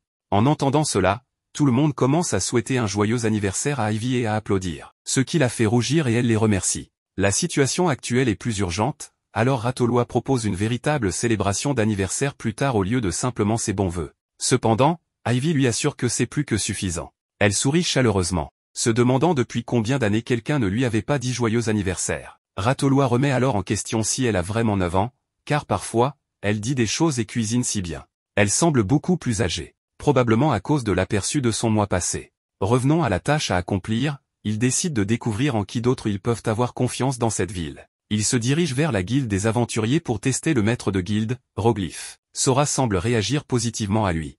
Ensuite, le capitaine de la garde, Burksby, se présente. Sora est toujours positif. Et enfin, le vice-capitaine Agro, et Sora va toujours bien. Borolda sort un petit cristal et observe les trois, disant que c'est un objet magique qui peut dire si quelqu'un qui a parlé est bon ou mauvais. C'est bien sûr pour éviter la révélation du slim rare d'Ivy. Ivy trouve l'excuse que l'objet ne dure qu'une semaine avant de devenir une pierre inutile. Alors Roglyph leur dit qu'il aimerait que la bande l'utilise pour démasquer les membres de l'organisation criminelle. De cette façon, ils pourront trouver le traître qui a transmis les informations sur leurs enquêtes. Il ordonne ensuite à tous les aventuriers d'être convoqués ici. La bande se rend ensuite à la maison du marchand que l'organisation criminelle avait utilisée comme base. Pour préserver autant de preuves que possible, des gardes veillent pendant qu'ils continuent à enquêter. Le capitaine Burksby présente les deux gardes à Ivy. Cependant, Sora réagit au deuxième garde aux cheveux verts, Malgajula. Ivy fait signe à Borolda, et Ratoloa s'approche pour établir un simple contact. Et il est clair que Burksby est furieux contre son subordonné. Ils entrent à l'intérieur, et le vice-capitaine Agrop n'est pas content, car il avait vraiment confiance en ce type. Cependant, tous les gardes ont été convoqués ici aussi, donc ils ont l'intention de déterrer chaque criminel qui fait partie des enlèvements. Le jour se transforme en soirée, et tout le monde est épuisé. Personne n'est heureux d'apprendre que sur 150 gardes, 38 sont des traîtres. Ce qui signifie que tous leurs mouvements précédents ont certainement été divulgués. Puis apparaissent le comte Faltoria et le seigneur Foronda pour les féliciter pour leur travail dans l'enquête sur la scène de crime. Mais nous savons qu'ils étaient vraiment là pour découvrir tous les traîtres. Lorsque les deux se présentent à Ivy, Faltoria déclenche Sora. Ce qui montre clairement qu'il est le noble qui joue un grand rôle dans les crimes. Cependant, Foronda semble être un bon gars. Quand ils partent, tout le monde est déçu, car Faltoria est un héros pour cette ville. Mais tout prend maintenant sens, car il devait y avoir quelqu'un de puissant aux commandes. Les émotions du capitaine Burksby tournent en spirale en se souvenant de toutes les raids échouées et des alliés qui ont été tués au combat. Il frappe le mur par frustration en sachant que c'est lui qui a informé le comte de leur mouvement précédent. Se blâmant pour la mort de ses hommes. Ils essaient de le calmer, après tout, c'est l'organisation maléfique qui est à blâmer. Ivy observe alors que le laps de temps entre leur arrivée ici et celle du comte Faltoria était un peu court. Ce ne pouvait pas être simplement par hasard. Un des traîtres doit se cacher près de cette base pour la surveiller. Il commence alors à se demander comment toutes les preuves ici auraient pu être déplacées. Sachant qu'il y avait encore des gardes du bon côté surveillant cette base. Ivy conclut rapidement que les endroits où les mauvais gardes ont été chargés de chercher doivent être des endroits contenant des preuves. C'est juste que les mauvais gardes n'ont pas rapporté quoi que ce soit. Il décide de se rendre dans la pièce dont le premier mauvais garde, Malgajula, était responsable, et de l'envoyer faire une autre tâche. En fouillant à l'intérieur, la vie passée d'Ivy lui dit qu'il doit y avoir un secret dans la bibliothèque, comme dans les films. Mais Ivy n'a aucune idée de ce qu'est un film. Elle repère le seul livre dont le coin de la reliure est abîmé. Et décide de grimper et de pousser, déverrouillant la porte magique contenant des tonnes d'archives cachées. À l'intérieur, la bande trouve des sommes incroyables d'argent au-delà de toute imagination de richesse. Burksby trouve ensuite des registres des transactions commerciales de l'organisation, contenant des preuves d'enlèvement. Il suggère alors qu'ils remettent tout en place, pour que l'organisation croie qu'ils n'ont pas encore trouvé les preuves. Le lendemain, dehors, tout le monde réfléchit à la taille de toute cette opération. Personne n'a pu dormir. Et avec tout ce qui est dangereux, ils ne peuvent pas laisser Ivy seule pour quelque raison que ce soit. Alors Ratoloa suit Ivy pendant qu'elle fait la lessive. Il lui demande ensuite quelque chose qu'il se demande depuis un moment. Est-ce qu'il est vraiment un garçon? En entendant cela, Ivy commence à pleurer. Mais Ivy est juste désolée de les avoir tous trompés. Cependant, Ratoloa dit que ce n'est pas grave. Surtout en sachant qu'il est plus dangereux pour les filles de voyager seules. Il dit que c'est mieux ainsi pour l'instant, et il fera semblant de ne pas savoir. Mais pour faire son entrée, c'est Mira de la Verte Brise. Elle propose des bavardages futiles et d'emmener Ivy avec elle pour explorer la ville à la recherche de délicieuses boutiques de sucreries. Ratoloa s'invite alors, ce à quoi Mira proteste, disant qu'elle ne l'invitait pas. Même si elle semble réticente au début, elle dit ensuite d'accord. Nous pouvons tous les 5 y aller. Avec ses frères aînés Torque et Marm qui entrent de manière sournoise. Ratoloa et Mira se rapprochent encore plus l'un de l'autre. Mais c'est seulement pour jouer à pierre-papier-ciseaux. Ratoloa gagne, alors ils vont à l'endroit de son choix. bien que Ivy semble un peu confuse par le jeu entre les deux amis d'enfance. À l'intérieur de la confiserie, Torque et Marm dévorent les desserts. Les finissant si rapidement, ils en veulent plus. Ratoloa demande alors pourquoi Ivy a été invité. Torque explique que Mira aime Ivy, parce qu'il est vraiment un bon enfant. Alors ils n'ont pas pu s'empêcher de se demander et l'ont invité. Mira réprimande les deux frères pour l'avoir effrayé. Et quand elle se tourne vers Ivy, elle rit très nerveusement. Regardant Sora, voyant ses réactions effrayées. Sans aucun doute, ces trois-là sont dangereux. Ratoloa se lève, prêt à menacer, leur disant que s'ils s'en prennent à Ivy, il ne montrera aucune pitié. Mais les jumeaux lui disent d'arrêter de plaisanter. Ils ne veulent pas se battre contre Ratoloa, qui a des attaques de flammes à 3 étoiles. Cependant, sachant que Ratoloa n'a pas de compétences défensives, Torque ne serait pas contre une joute pour voir qui est le plus fort entre eux. Mira leur dit d'arrêter, se demandant pourquoi les gens avec des compétences de combat sont toujours si incivilisés. Ce qui amène Torque à répondre qu'elle ne comprendrait pas. Elle n'a que la compétence de dompteur, et elle ne peut même pas dompter de forts monstres. Avec ses limaces, elle ne peut que sortir les poubelles. Entendant cela la rend un peu triste. Ivy se lève pour la défendre, disant que la compétence à 2 étoiles de Mira est incroyable. Et Lastal et Lidel sont des limaces rares qui peuvent se débarrasser des armes. Ivy a voyagé dans de nombreuses décharges, où elle trouverait quelque chose d'utilisable. C'est pourquoi elle sait, même quand les gens pensent que quelque chose n'a aucune valeur, il y aura toujours quelqu'un d'autre qui le valorisera. Le cœur de Mira se réchauffe un peu à cela. Et Ratoloa est d'accord pour dire que être un dompteur est un travail splendide qui peut aider les autres. Mais Torque pense qu'il vaut mieux avoir quelque chose de fort et flashy, parce que ces choses rapportent beaucoup d'argent. Marm ajoute que parce que leurs compétences ne sont pas si intéressantes, c'est pour cela qu'ils sont des aventuriers du dimanche. Parce que s'ils avaient plus d'argent, ils ne seraient pas dans cette position. Entendre cela laisse Ivy un peu curieuse. Ensuite, Ratoloa demande à Ivy comment ils étaient. Et elle répond que Sora a paniqué en les voyant tous. Elle a mal compris. Il parlait des douceurs au restaurant. Elles sont absolument ses préférées. Il a choisi le restaurant Floflo pour une raison. Il est géré par un aventurier en qui il a confiance, donc il serait toujours en sécurité dans ce magasin. Avec tous les membres de la Verte Brise maintenant confirmés comme traîtres, il trouve cela triste. Ratoloa se remémore son enfance. Cette ville était un endroit sûr pour les enfants à l'époque. Un endroit où les adultes vous félicitaient pour faire le bien, et vous giflaient quand vous causiez des méfaits. Rappelant à Ivy sa propre ville natale, avant qu'elle n'ait 5 ans au moins. Maintenant, où qu'un enfant aille, un adulte doit être là pour les surveiller. Les enfants étant liés aux adultes, la ville est inconfortable et restrictive. Ratoloa veut restaurer la paix que cette ville avait autrefois. Plus tard, dans le refuge des aventuriers sous la barrière, le groupe apprend de la tentative de la Verte Brise d'inviter Ivy à prendre des collations avec eux.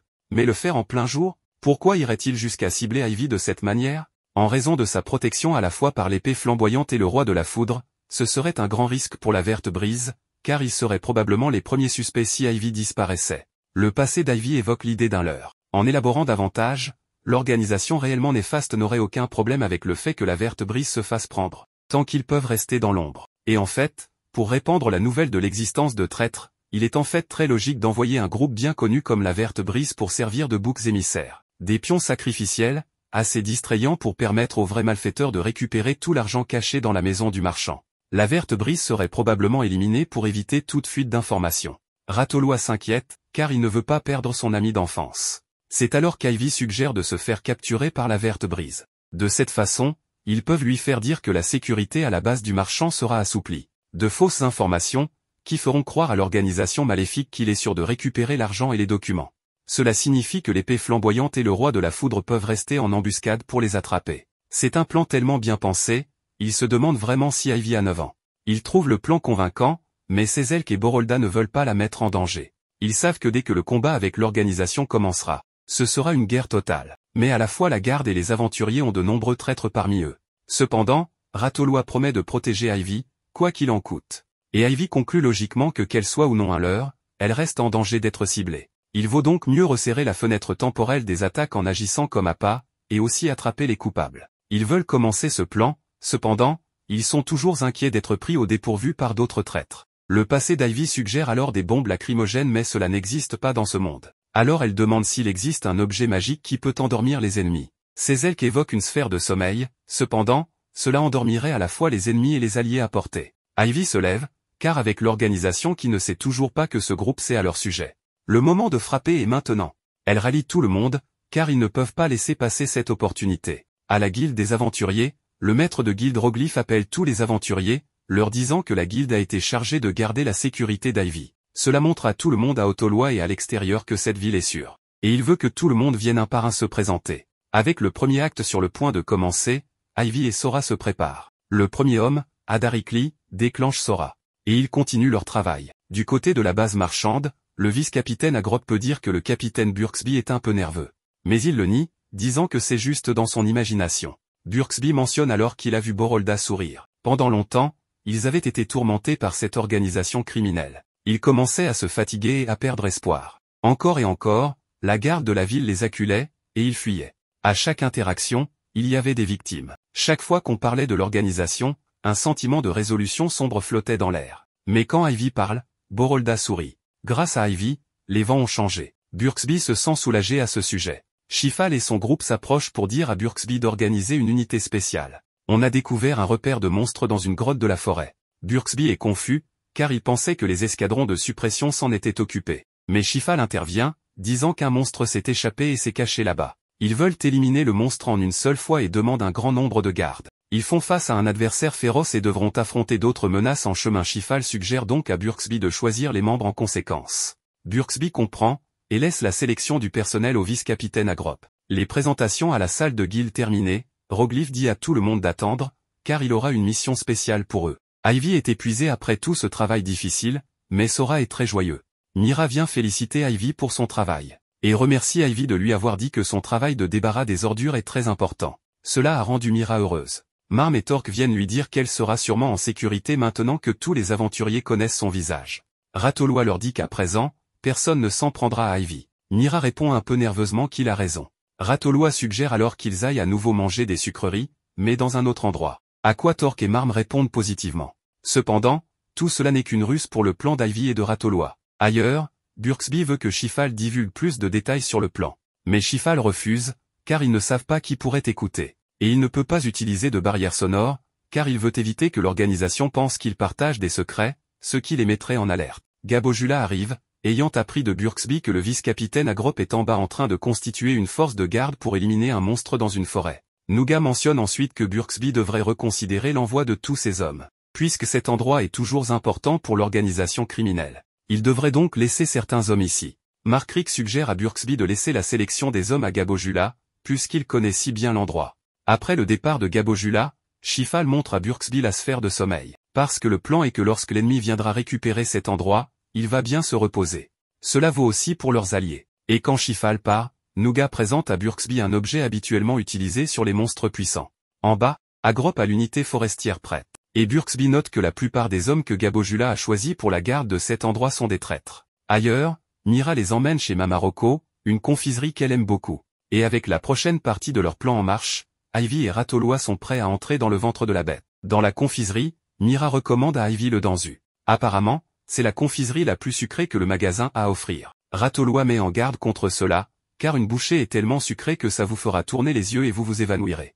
Monsieur Hag, le propriétaire du magasin, prend leurs 5 danzus. Cependant, quand Ivy regarde Sora, il tremble, signifiant que le propriétaire du magasin est certainement un méchant. Ivy fait signe à Ratoloa, car il est temps que l'opération commence. Alors que leurs douceurs sont préparées, Ratoloa dit à Gringal qu'il a une demande confidentielle pour eux, venant directement du maître de guilde. Et il leur dit cela parce qu'il leur fait tellement confiance.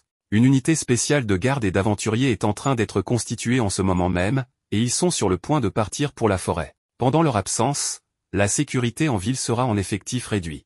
Alors il a besoin de leur aide pour maintenir l'ordre. Torque et Marm se demandent ce qui pourrait être si important pour que les gardes et le maître de guilde décident de laisser la ville grande ouverte. Eh bien, Ratoloa explique que des ogres et un roi ogre ont été repérés dans une grotte de la forêt. Tout cela alors que Monsieur Hag est en train de droguer leur sucrerie.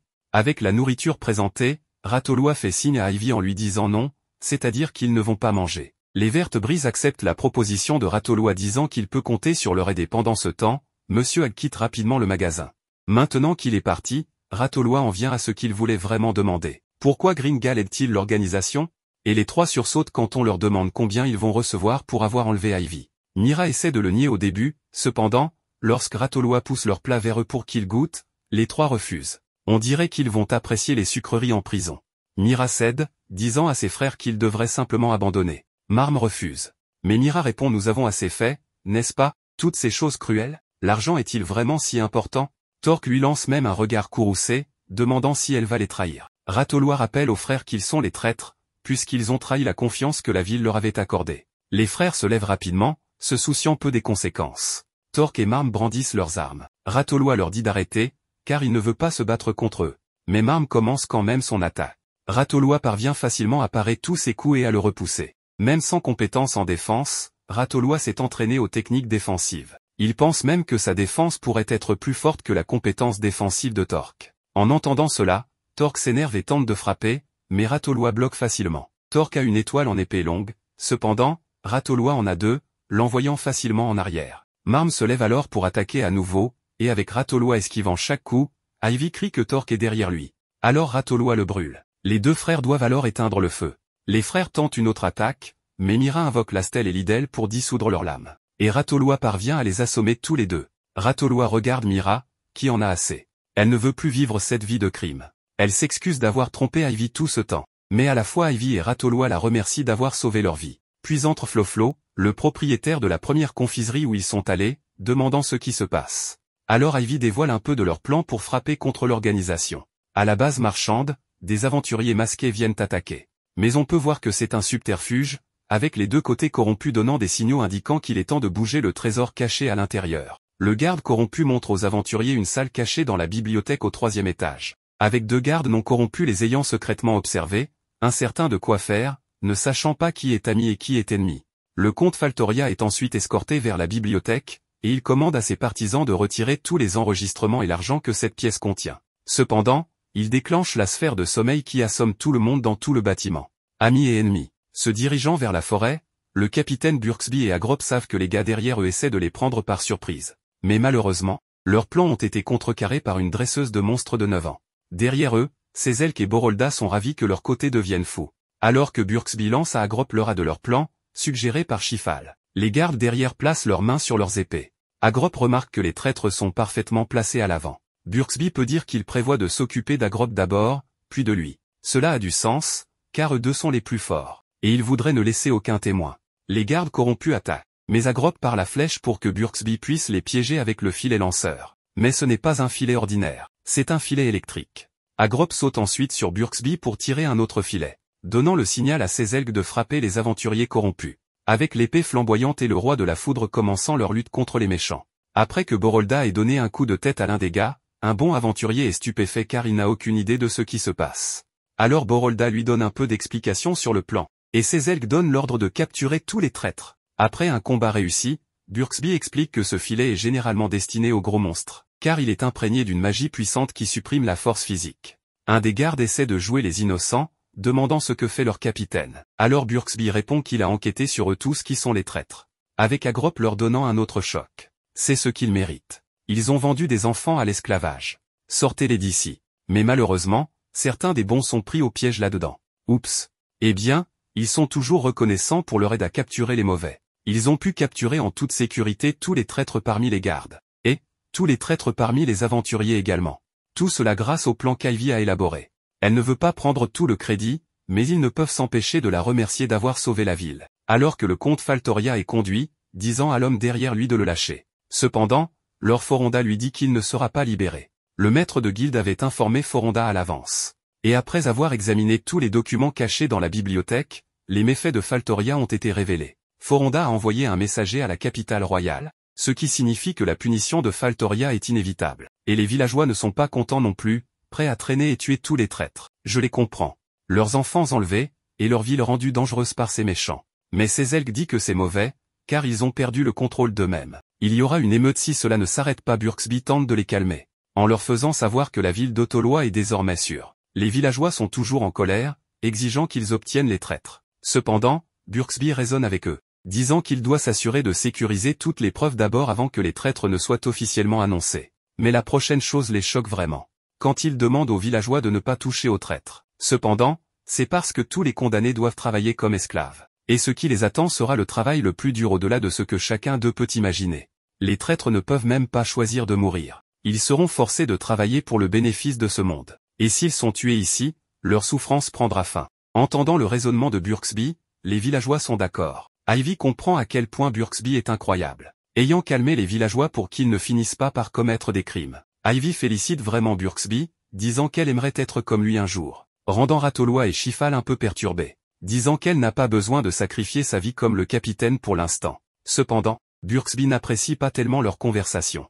Avec ça cependant, ils ont une dernière mission pour Ivy. Une assemblée est rassemblée avec un grand groupe de personnes. C'est elle qui annonce qu'ils rassemblent encore des informations sur les membres de l'organisation qu'ils ont arrêtés. Mais ils ont toujours besoin de l'aide de tout le monde. Toute personne refusant de divulguer ce qu'elle sait sur l'organisation sera suspectée de collusion avec eux. Borolda explique à Ivy que ces personnes étaient toutes à proximité de la base de l'organisation, donc elles doivent être enquêtées. Ils doivent capturer les personnes qui surveillaient pour l'organisation. En regardant son sac, il semble que Sora soit excitée de travailler. Alors Ivy est tout aussi prête aussi. Dans la salle de guilde, Burksby et Agrop remercient une fois de plus Ivy de les avoir aidés à contrecarrer l'organisation maléfique qui tourmente Otoloa depuis des années. Burksby lui remet ensuite un résumé des événements récents, qui comprend une liste des personnes arrêtées. Selon le rapport de la guilde, ce ne sont pas seulement les traîtres de la ville qui ont été arrêtés. En conséquence des enquêtes basées sur les documents obtenus dans leur ancienne base, 58 personnes ont été ajoutées à une liste de recherche à l'échelle du royaume, dont 45 ont été détenues jusqu'à présent. Même la noblesse, mais aussi les proches de la famille royale étaient impliqués. Chaque nouvelle information qu'ils obtiennent est stupéfiante. À la dernière page, Ivy trouve sa récompense pour les avoir aidés. Elle recevra 15 tablettes d'or, soit 150 ladals. Et nous voilà repartis avec ses calculs de souris. 150 000 souris des champs. Donc, si elle faisait de la viande séchée à partir de 150 000 souris des champs, en mangeait 3 par jour pendant ses voyages, avec 365 jours par an, elle pourrait manger pendant 140 ans. En dehors de la ville, Ivy et Sora cherchent dans leur piège, mais malheureusement, aucun d'eux n'a été déclenché aujourd'hui. Oh, si elle est là. Si elle retourne simplement dans les buissons et force les rongeurs à sortir dans les pièges d'Ivy. Quel bon chat. À la boucherie, le boucher admire les viandes d'Ivy, fraîches et si bien apprêtées. Le boucher lui offre une somme de paiement merveilleuse. Mais mieux encore, la viande ira aux célébrations de ce soir, avec Roglif prononçant un toast pour célébrer la destruction de l'organisation. Et tout le monde est heureux de donner à Ivy d'énormes assiettes de viande, mais elle ne peut pas tout manger. Ratoloa leur dit de laisser tomber. Mais ils se demandent pourquoi, puisqu'il lui donne habituellement la plus grosse pile de nourriture. Borolda vient remercier Ivy, lui disant que le comte Faltoria a finalement avoué ses crimes. Avec certains membres de la noblesse impliqués, la capitale royale est assez agitée en ce moment. Même si les méchants ont été attrapés, Ivy est toujours inquiète pour Mira. Roglif rapporte que la verte brise était suffisamment insignifiant pour être utilisée comme appât et jetée de côté. Ils ne savaient rien d'important et n'ont pas commis beaucoup de crimes. Nous voyons même Mira pleine de remords en prison, prononçant heureusement. Nous n'aurons pas à commettre d'autres crimes. La trahison de ses frères lui vaut apparemment une certaine clémence. Roglif a également découvert qu'Ivy et Sora étaient derrière la découverte de tous les méchants.